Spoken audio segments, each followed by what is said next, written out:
Beyond the Gates spoilers for Monday, July 14th, tease that Martin's struggle with his identity may be spiraling into something far more dangerous than anyone anticipated. On the surface, he's calm, intelligent, and methodical.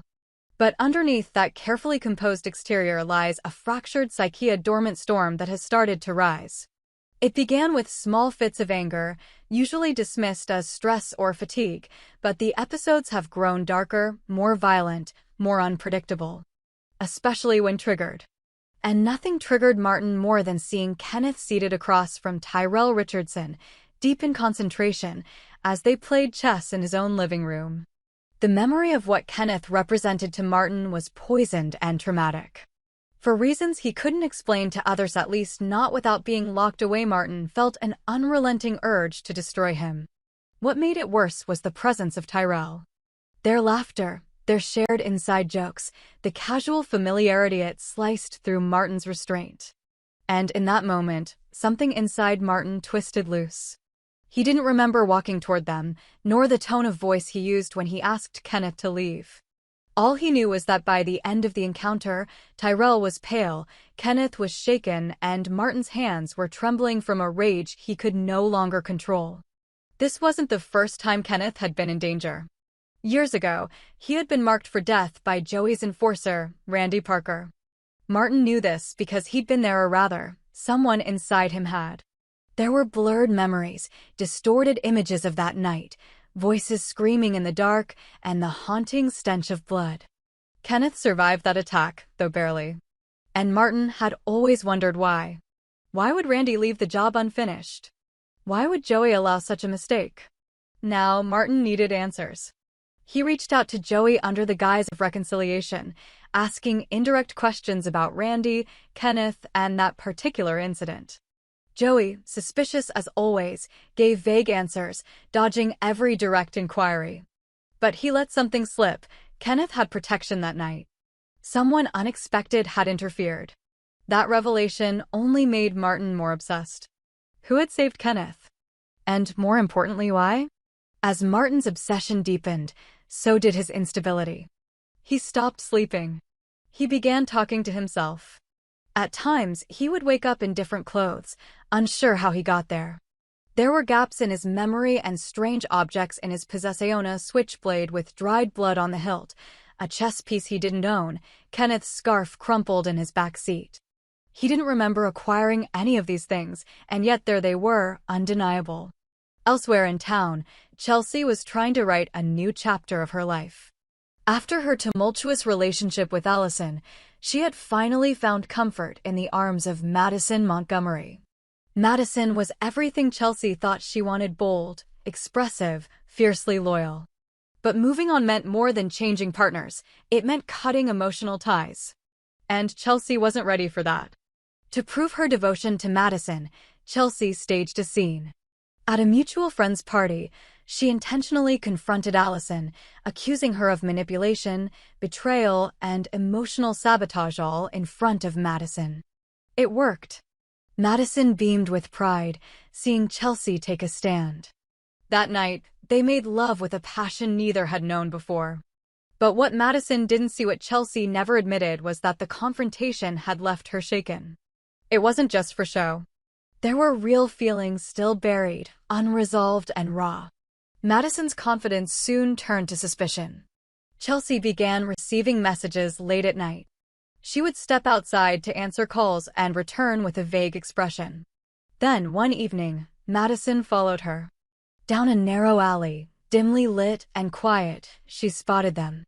Chelsea and Allison, standing close, speaking in hushed tones. Madison couldn't hear what they were saying, but she could see their body language. Chelsea touched Allison's hand. Allison leaned in. It was more than just closure. It was intimacy. Madison felt her heart twist into something ugly. Meanwhile, Bill was starting to feel cracks in his seemingly stable marriage with Haley. Small things didn't add up: unexplained trips, hidden credit card charges, and a strange, guarded look in her eyes. Haley had changed, and Bill felt it deep in his bones. He tried to dismiss it at first, but suspicion gnawed at him. Then he found a locked drawer in her study. Inside was a file labeled Vanguard Holdings, a company he'd never heard of. The documents showed financial transfers, legal paperwork, and surveillance photos, some of him, some of Danny. Danny, Bill's former flame, had her own demons to battle. Her recent boyfriend had cheated on her with someone she trusted, and the betrayal left her shattered. So when Bill came to her for help, she welcomed the distraction. Together, they pieced through Haley's secrets. What they uncovered was more than infidelity, it was espionage. Haley had been feeding information to a shell corporation with ties to one of Bill's biggest rivals. But why? Danny had a theory. Haley was planted. From the start. Working late nights with Danny reignited something between them. Old chemistry bubbled to the surface, and with every passing day, Bill found himself leaning more toward her. He remembered why he loved her: her curiosity, her stubbornness, her loyalty. And Danny, despite the pain she'd suffered, began to feel alive again. This investigation was giving her purpose, and with it, perhaps a second chance at something real. While everyone else was embroiled in emotional chaos, Anita Dupree was fighting a different battle. After years apart, she had been approached by Sharon Winger and Tracy Tyler to reunite their old band, the Violet Veins. At first, Anita refused. The breakup had been ugly, and she had sworn never to share a stage with them again. But the others were persistent, promising this time would be different, that they were older, wiser, and ready to heal. Anita agreed to meet but not to commit. The meeting turned sour quickly. Sharon accused Anita of abandoning them. Tracy said she was always the problem, always the diva. Anita stood her ground, explaining that she had walked away to survive. But Sharon and Tracy weren't interested in healing. They wanted control. And when they realized Anita wouldn't bend, they left with thinly veiled threats. Soon, Anita began receiving anonymous messages, threats, insults, warnings to stay in her lane. Her tires were slashed. Her cat went missing. She told the police, but there wasn't enough evidence to press charges. Tracy and Sharon, of course, denied everything. But Anita knew better. She started carrying pepper spray, then a stun gun. She changed her locks, checked her cameras twice a day. But paranoia wasn't enough to keep her safe. One night, as she was walking to her car after a late rehearsal alone, someone lunged from the shadows. She didn't see the face, only the glint of something metallic and the crushing blow that sent her collapsing to the pavement. When she woke up in the hospital, bruised and broken, all she could whisper was two names: Sharon, Tracy. The attack sent shockwaves through the community. The former bandmates denied involvement, of course, claiming Anita was delusional and seeking attention. But behind the scenes, they were nervous. Sharon had gone too far. Tracy hadn't known about the plan, only that they were supposed to scare Anita, not nearly kill her. Now the situation was spiraling. Martin, meanwhile, had grown more erratic. He began leaving strange voicemails for Joey, rambling about darkness, about a debt being unsettled, about Kenneth needing to disappear. Joey started keeping a closer watch. One night, Martin showed up at Joey's house, asking again, how did Kenneth survive? Who saved him? Joey snapped. He told Martin that if he couldn't handle his ghosts, maybe he shouldn't be meddling in affairs he didn't understand. But that was the mistake. Because Martin's other side, the one buried for so long, took that as permission. And the next morning, Kenneth was gone. Vanished. Without a trace. The town buzzed with rumors. Tyrell filed a missing person report. Chelsea, Madison, and even Bill found themselves drawn into the growing mystery. Tensions reached a boiling point. Secrets were unraveling, lies were surfacing, and everyone was beginning to see that what they thought they knew was only a fraction of the truth. And far away, in a quiet, darkened basement, Kenneth opened his eyes and screamed. Martin's descent was no longer silent or internal. It had erupted into something visible, tangible, and horrifying. Kenneth's disappearance didn't just shock the tone, it flipped a switch in every character connected to him.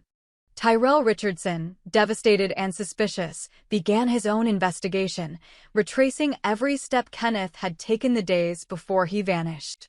He revisited the chess set in Martin's house, stared at the board, and tried to decipher something hidden in the configuration of the pieces.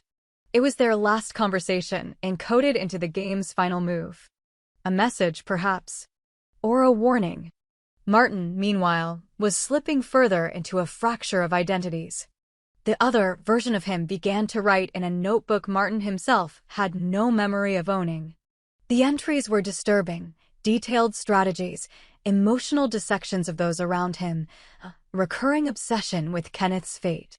One page simply repeated a phrase, "Remove the pawn, and the king falls next."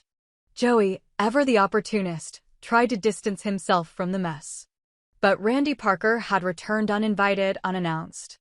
The failed hit on Kenneth years ago had damaged Randy's reputation, and he was back to fix what was broken.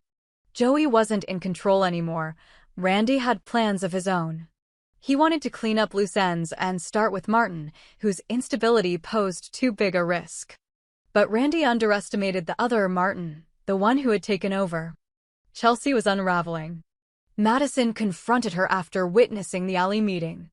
The confrontation was explosive tears, accusations, ultimatums. Madison demanded the truth, and Chelsea tried to offer it, haltingly, but her words only made it worse.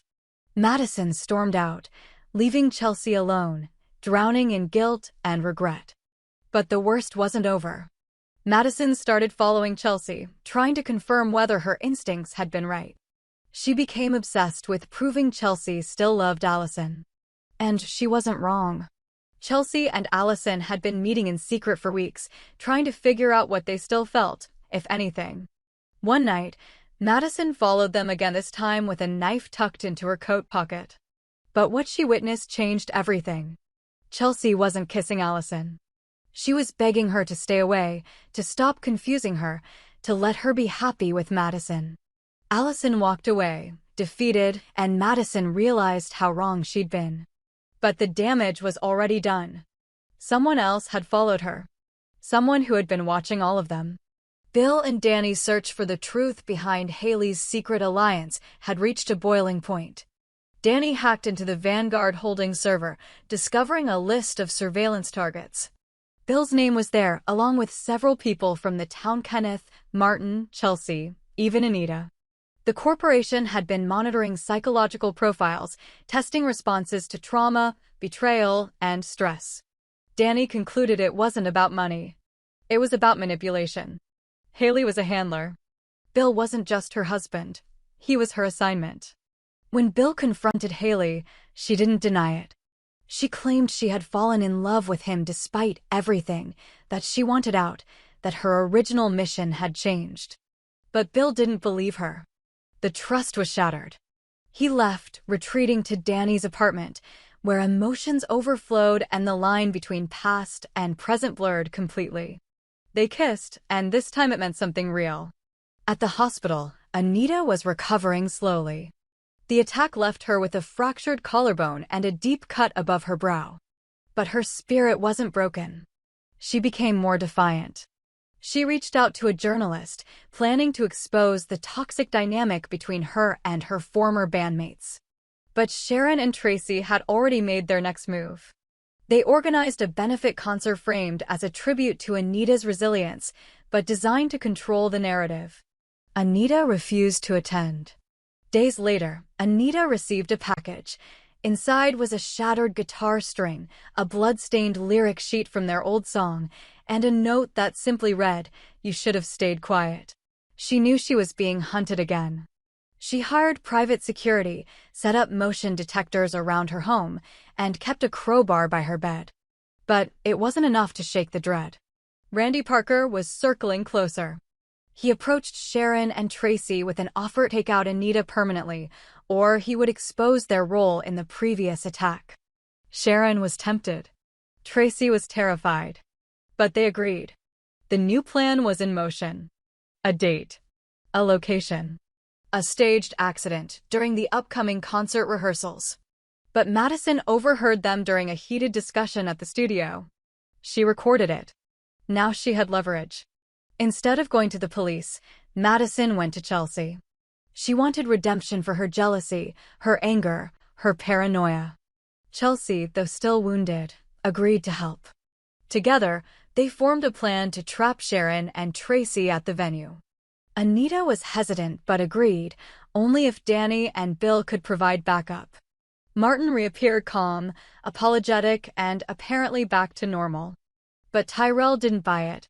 He started investigating Martin's past, tracking down psychiatric evaluations, childhood records, anything that could prove what he suspected. Martin had suffered from a dissociative identity disorder since adolescence, triggered by abuse and compounded by unprocessed trauma.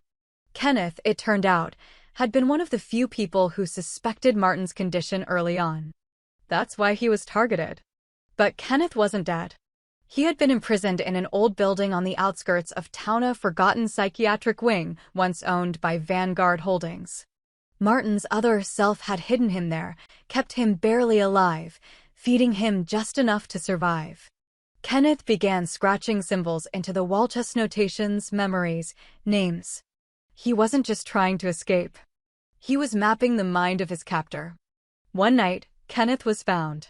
Danny and Bill, using clues from Martin's ramblings and GPS logs, discovered the location. They broke in, expecting the worst. What they found was a man emaciated, filthy, but alive. Kenneth couldn't speak at first. His trauma was severe. But as he recovered, he began recounting everything: Martin's shifts in personality, the conversations, the threats. It was enough to issue a warrant. But Martin was already gone. Or so they thought. He had returned to Joey. Not for guidance, but revenge. Joey had used him, abandoned him, and Martin's other self was done playing games. Joey's compound was found burned to the ground, his body never recovered. The message was clear: Martin had become the ghost they all feared. A fractured mind now fully lost to the dark. The trap for Sharon and Tracy was set. At rehearsal, lights cut out, the stage rig failed, and the security team stormed in. Madison's recording was played over the loudspeakers. Tracy screamed. Sharon tried to run. They were arrested on the spot, their plan foiled. Anita took the stage days later solo. No music. Just her voice. She spoke about abuse, betrayal, survival. The crowd listened. For the first time in years, she wasn't just a performer. She was a symbol of resistance. Chelsea and Madison, bruised but healing, decided to leave town for a while. To rebuild somewhere else. Away from shadows. Allison stayed behind, watching from a distance, silently letting them go. Danny and Bill, stronger than ever, took custody of the files from Vanguard. They vowed to expose everything. The experiments, the manipulations, the lives destroyed. And they knew the war wasn't over. Because somewhere out there, Martin was watching. Waiting. Planning the next move on a board only he could see.